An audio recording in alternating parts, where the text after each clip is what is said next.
അമോന്യരുടെ രാജാവ് മരിച്ചപ്പോൾ ആശ്വാസവാക്ക് അറിയിക്കുവാനായി ഹാനൂൻ്റെ അടുക്കൽ ദാവീദ് തൻ്റെ ഭൃത്യന്മാരെ അയച്ചു. പക്ഷേ ഹാനൂൻ്റെ ഉപദേശകർ പറഞ്ഞു, അവർ രാജ്യത്തെ ഉറ്റുനോക്കുവാൻ വരുന്നു എന്ന്. അവൻ അവരുടെ വാക്ക് കേട്ട് വിശ്വസിച്ചു. സ്നേഹം യുദ്ധമായി മാറി. ഒരു തെറ്റായ തീരുമാനം, ഒരു തെറ്റായ ഉപദേശം ഒരു രാജ്യത്തെ തകർത്തു. ഇങ്ങനെ തന്നെയാണ് നമ്മുടെ ജീവിതത്തിലും.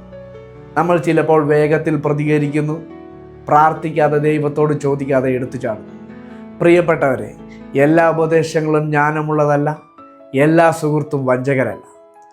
ഏതൊരു തീരുമാനം എടുക്കുന്നതിന് മുൻപ് ദൈവത്തിൻ്റെ ജ്ഞാനം തേടുക. സദൃശവാക്യം 3 പറയുന്നു, നിന്റെ ഹൃദയം മുഴുവനായി യഹോവയിൽ ആശ്രയിക്കുക, അവൻ നിന്റെ വഴികളെ നേരെയാക്കും. ഭയമോ വികാരമോ നമ്മുടെ തീരുമാനങ്ങളെ നയിക്കരുത്. പരിശുദ്ധാത്മാവ് നമ്മുടെ ഹൃദയത്തെ നയിക്കട്ടെ. കാരണം ദൈവത്തോടൊപ്പമുള്ള തീരുമാനം അനാവശ്യമായ അനേകം യുദ്ധങ്ങളിൽ നിന്ന് നമ്മെ രക്ഷിക്കും. May God bless you.